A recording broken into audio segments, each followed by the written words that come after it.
Yo guys, so dalam vlog kali ni aku nak bawa korang pergi tengok gym silat. Gym silat ni dia ni kira macam pengasas kepada silat combat lah. Diorang ni ada buat exam tau. Dia kenaikkan tali pinggang mungkin lah.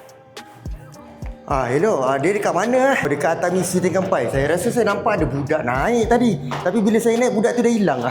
Aku tak pernah betul tu kalau pergi jumpa tempat orang kan, mesti kantornya. Ni kali pertama lah aku tengok macam mana ujian silat dilakukan. Ni kita nak start ke upacara ujian dia lah.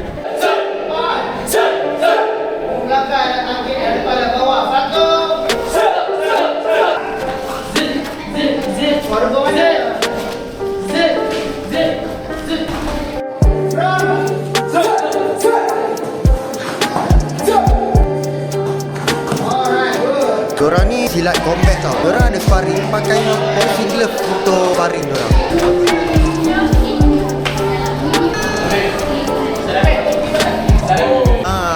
Baru menarik tengok macam ni kan lawan. Satu dia yang baru lah untuk orang ramai tengok kan. Dalam silibus diorang pun, diorang kena buat satu permainan pentas. Sebenarnya ada 21 jenis buah tau. Tapi untuk hari ni diorang buat 7 jenis je.